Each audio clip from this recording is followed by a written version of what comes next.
I've been sort of honest about our three years plus together. It sort of started, and I don't think Jill would argue with this. It started as a kind of prison ministry that was very indefinite, and just everybody's locked down, so let's just find a forum to where we can communicate a bit, and maybe some teaching would help and some sitting would help. It was a very loosely defined thing more than 3 years ago in 2020.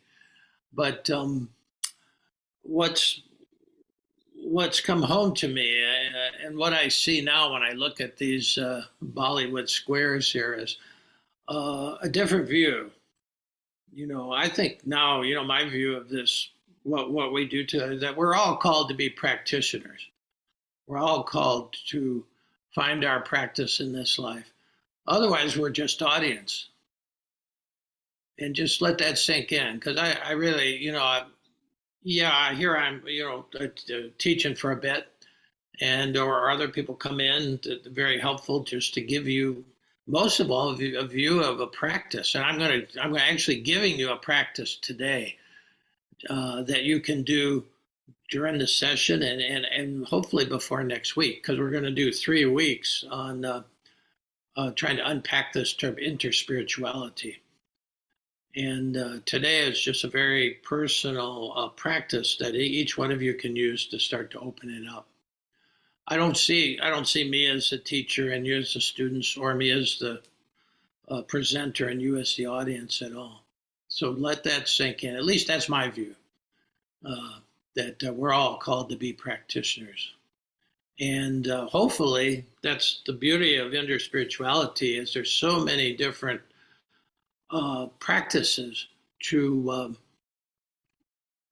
get you through things on the way, to get you through the roadblocks, all that kind of stuff. Because there's a lot standing in the way of you becoming you, which is essentially it. You see, Teilhard de Chardin, who was one of the great interspiritualists, even though he wasn't recognized as such, and the term hadn't even been made up yet, but he said maybe we've got it backwards. Maybe we're not humans on a spiritual journey, but maybe we're spirit on a human journey. We're spirit trying to become our own unique human manifestations. And I like that view. So it's a sense of ultimately becoming who you uniquely can be. And it's a human journey. So today I'm going to give you a very human practice. I'm going to talk about one particular journey, my own. Oftentimes, especially when people from Bardstown wander out here and they walk in and they look at this place here, those of you who've been here, and they say, how'd you ever get here? Where did all this come from? Or things like that. People say, well, how'd you ever? Well, it's really hard to answer that, but I'm going to answer that in today's practice. We have a practice that some of you have done who have been working with me for a while. It's a practice that came out of my journal training. It's called Spiritual Stepping Stones, and I'm going to give you mine, so you'll know, in 5 or 10 minutes. They're very short. They're very concrete. I could really tell you how I got here. Looking at you, and you looking at me. We're here together. Spiritual stepping stones. So if you had some paper and pen, or pencil or something, you can actually, you'll be able to start doing your own. And in a week's time, sometime between now and next week, you will have done your own spiritual stepping stones, traced your path up here. And I had George Harrison on. If you came in late, maybe you didn't hear him, but he was part of my journey too. And George was the Beatle who journeyed, out of the box into Hindu spirituality. But he said at one point, at the beginning and end of the road, left or right or up or down, the spirit was always there.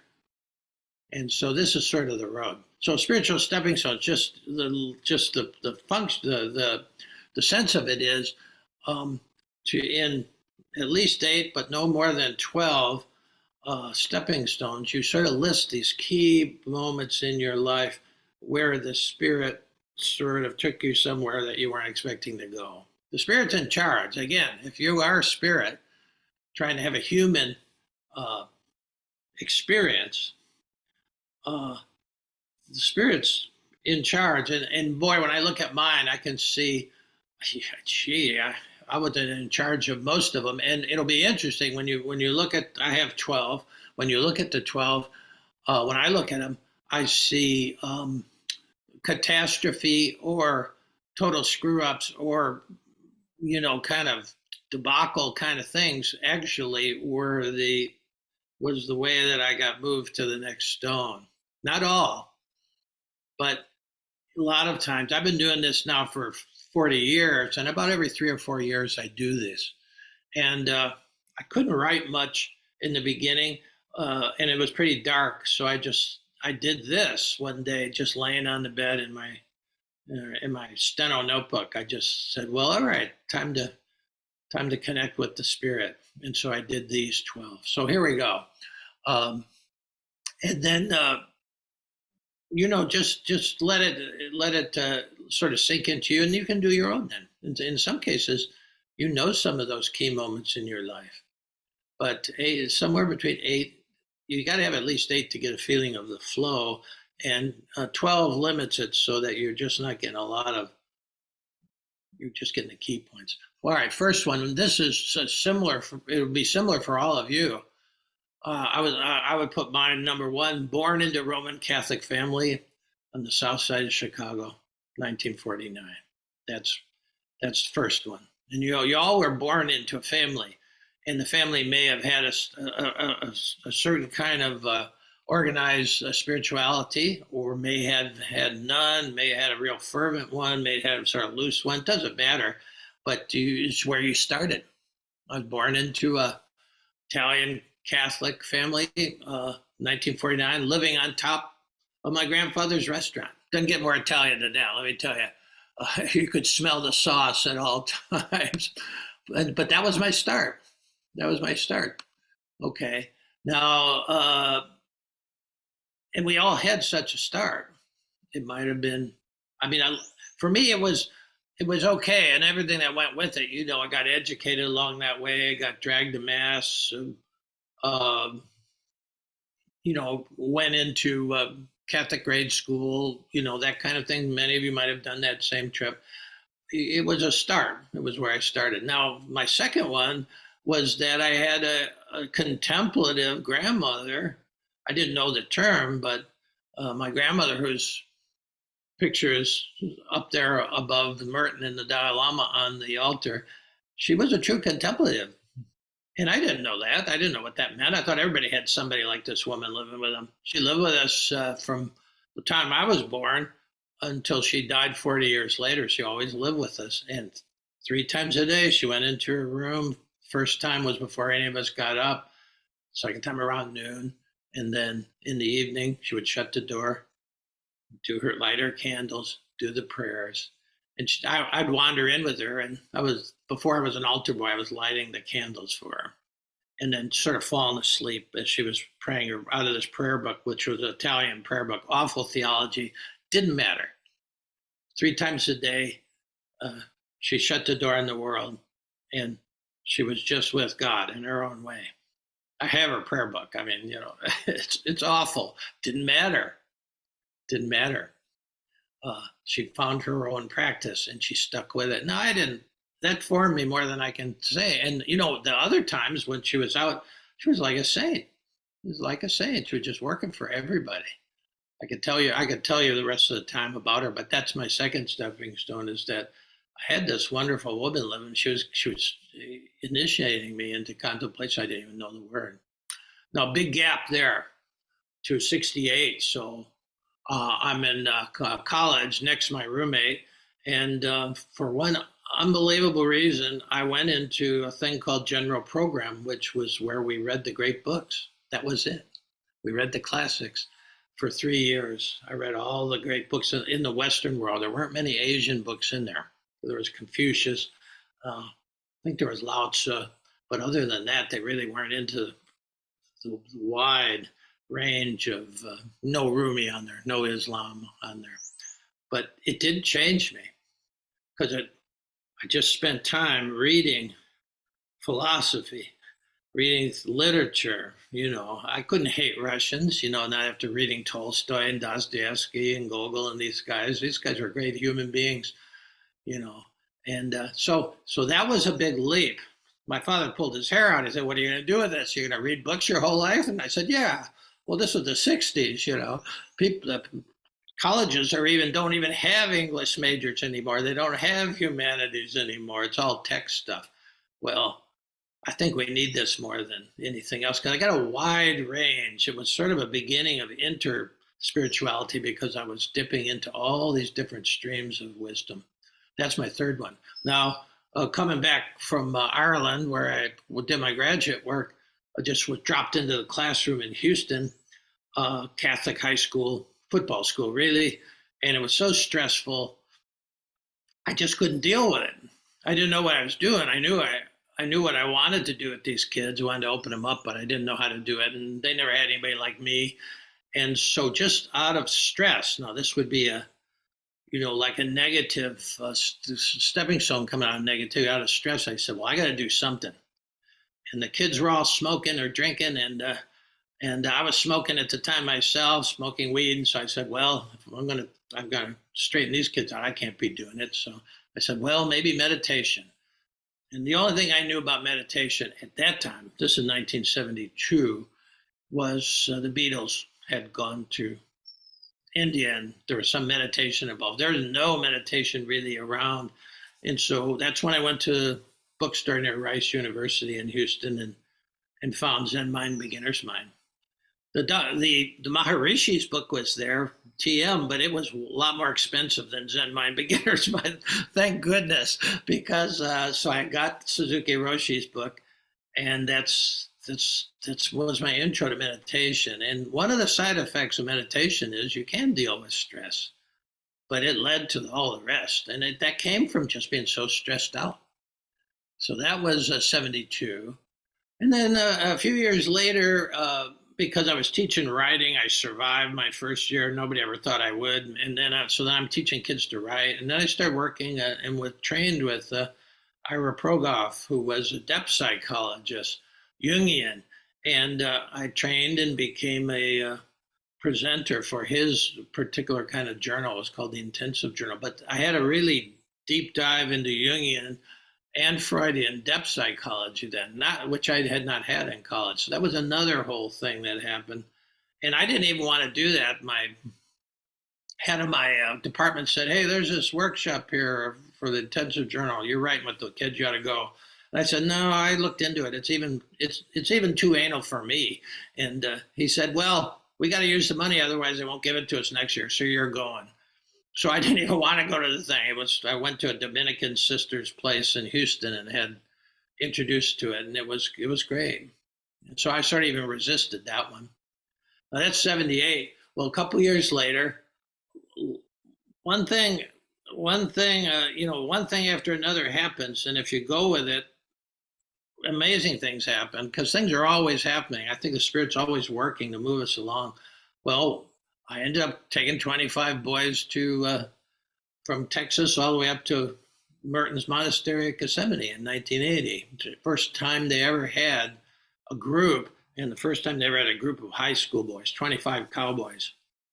I brought poets, artists, jocks, dopers, 25 of them up there to a monastery, which I had never been at. But I was reading Merton, and one thing led to another. Again, that story is intricate. But all of a sudden, we're on a Greyhound going up there, 18 hours on a Greyhound bus. And we stayed for a week, 1980.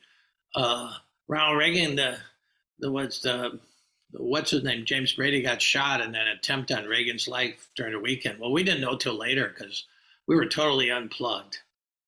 And it was a magnificent experience. It changed a lot of lives and mine too. I didn't ever know there was a practice in Catholicism. These guys were serious practitioners. And so that was on the charts. And I went in 80 and went on 81, brought some more boys back. And then 82, Pam and I moved up here. We just quit our jobs. We didn't have jobs here. I said, we got to go to Kentucky. Because I was working with Father Gregory at that point, long distance. I said, I got to work with this guy. I got to find out what he knows. So then I was deep into this kind of conservative Catholic practice. It's like 900-year-old practice. It's amazing. So we moved up. We gave up everything, moved up. We did get jobs.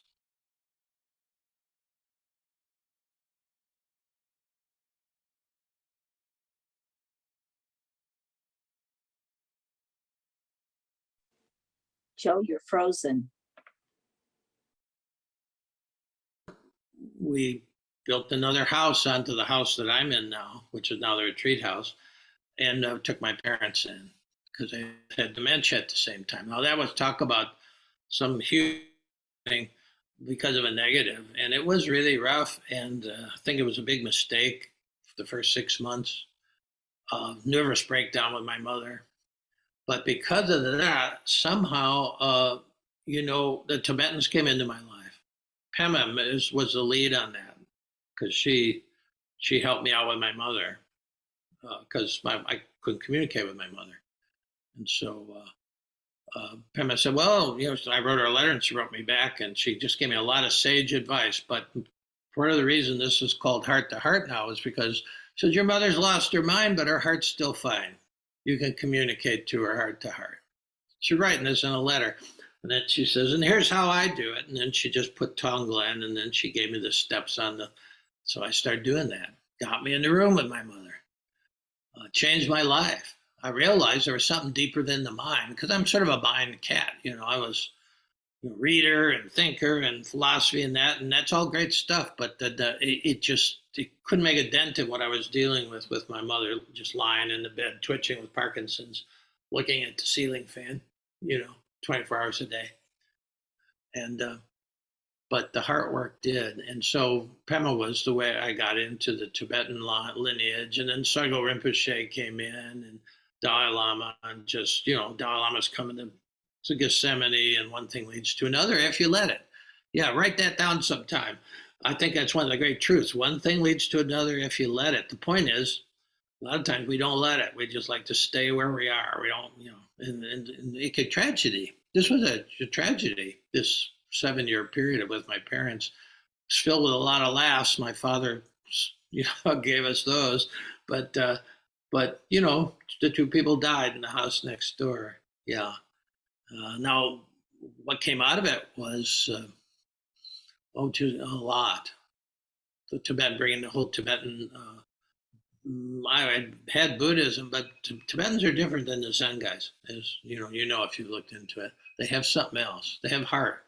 Well, also during that time, one thing led to another, and I heard a talk by Neil Douglas Klotz, who's a Sufi guy who spent his whole life, as it turns out, one thing leads to another, spent his whole life trying to let Christians know about another Jesus, the Aramaic Jesus, the guy before they, put him on the dashboard, the plastic Jesus. And so I started. I said, yeah, I want to hear what Jesus would have been sounded like. And so there was a period there 2 years where I just worked with the 8 lines of the prayer of Jesus called the Lord's Prayer, and then the 8 lines of the Beatitudes. I just worked with Aramaic for a couple of years, and it was a profound change. All that while Mom was passing away and Dad was, running away, down the road in his underwear. That was our life at that time. Mom had passed away, but by 2000, I'd already been working for 14 years with Haiti at our school, fundraising or whatever, but I'd never been to Haiti. And so in the year 2000, the Jubilee year, I got on a plane and went to Haiti. It was my first trip to Haiti. There's no way to tell you what it's like when you just land. You fly from Miami, and in an hour and a half or 2 hours, you're in Port-au-Prince. It shook me up. I've never recovered from it. And it's a terrible beauty that you go into there. That's the only way to say it. And so one thing led to another, and there I was.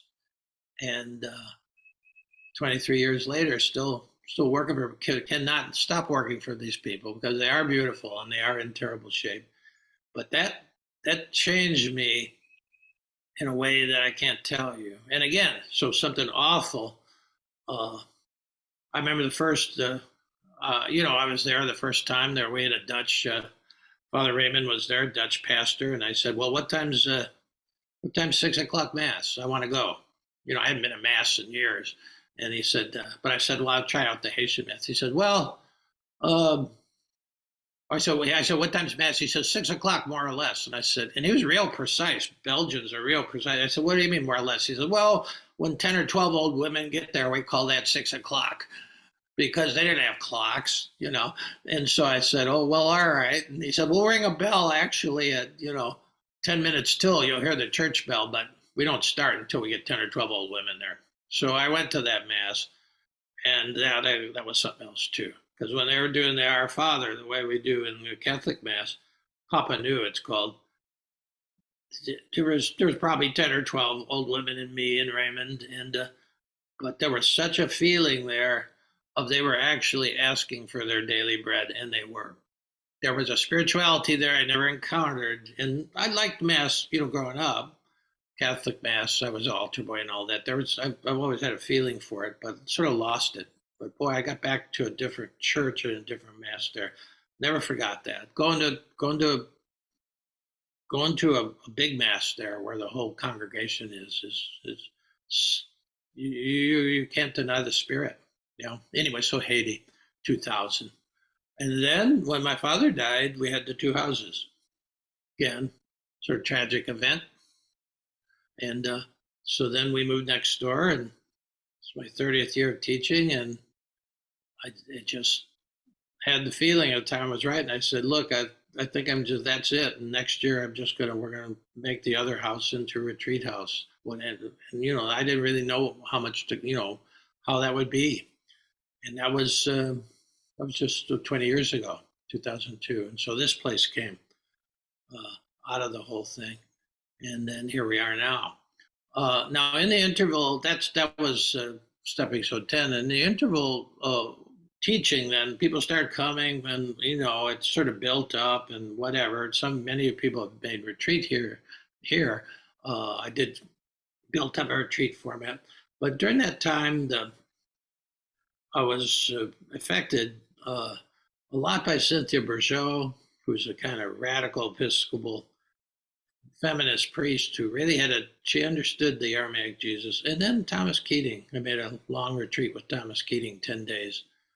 And so the practice of centering prayer came in. That was a big thing. That would be the 11th step. And then 12th step, you're here, heart to heart, 2020. Never, like I said, it started as something that was going to just last until the pandemic was over. And here we still are. This group it's the latest move of the Spirit for me. It's quite profound. So that would be my list of 12. Give you some idea of how I got here and the things that form me. And most of it was not in my control. Again, when you do your own, you'll get that sense of one thing. Things happen. One thing leads to another if you let it. And a couple of times I was dragged into it. But I think that's how the Spirit works.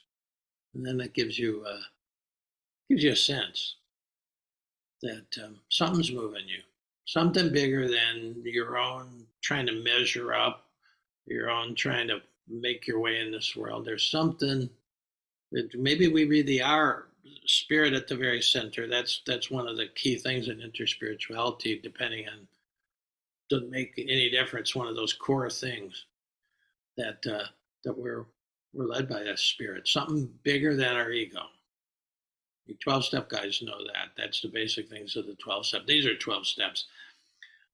But the 12 steps say there's something bigger than your ego involved. Until you really factor that in, you'll be in trouble. So this is mine anyway. Now, I would really suggest, because you're probably, if you're paying attention here and at all up on this subject, you're probably already thinking of those moments in your life where your view of God changed. My view of God is so different now than it was back growing up over my grandfather's restaurant. Let me put it that way.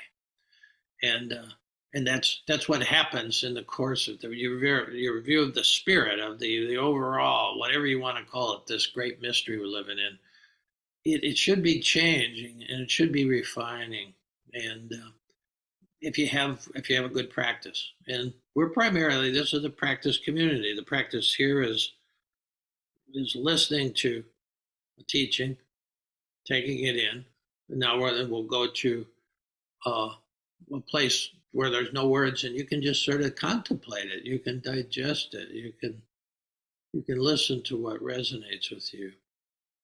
And then in the third segment, it's that plus the fact that you can, you know, it's when, your love for the group just compels you to have to speak sometimes.